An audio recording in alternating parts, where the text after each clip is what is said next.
अब निकालते हैं साइन 180 अंश माइनस थीटा। साइन 180 अंश माइनस, अब 180 पर पड़ोसी में बदलेगा, 180 पर पड़ोसी में इसका मतलब साइन का साइन ही रहेगा, पड़ोसी में चेंज नहीं होना। साइन का रहेगा साइन, साइन रहेगा यहाँ पे साइन थीटा लिख देंगे। और 180 माइनस कौन से चतुर्थांश में, अब 180 माइनस कौन से चतुर्थांश में जाएगा, यहाँ से देखिए 180 माइनस का मतलब 180 से कम, 180 से कम,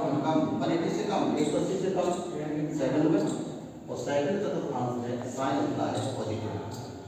धनात्मक, उसका चिन्ह भी धनात्मक रहेगा, कोई चिन्ह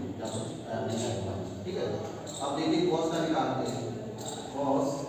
180 माइनस थीटा पड़ोसी में बदलेगा 180 पर, नहीं बदलेगा, पड़ोसी में चेंज नहीं होना है, तो cos का cos रहेगा cos थीटा, और 180 माइनस दूसरे चतुर्थांश में,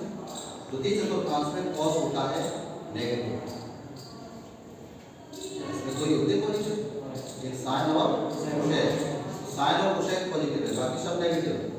तो नेगेटिव है तो इसके आगे चिन्ह आ जाएगा माइनस। समझ आ गई बात।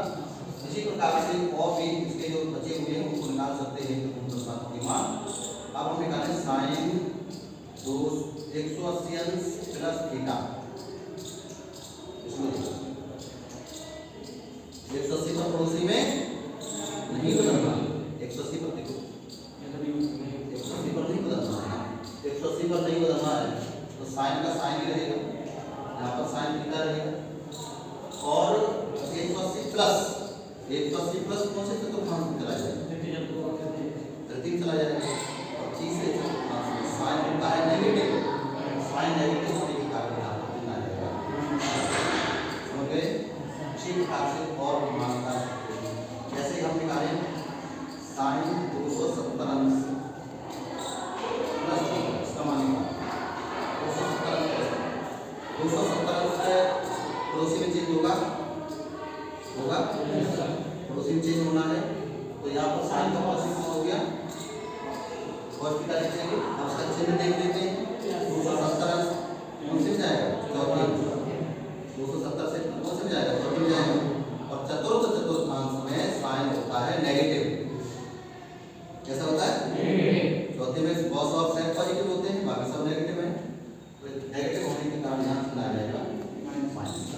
तो बच्चों इसकी सहायता से हम कितने और मतलब मान निकाल सकते हैं, ध्यान से देखेंगे, 6 प्लस के 6 माइनस के 12, 6 प्लस के 6 माइनस के 12, 6 प्लस के 6 माइनस के 12, 6 प्लस के 6 माइनस के 12, तो ये हो गया 48 मानों को एक सरल विधि से आसान तरीके से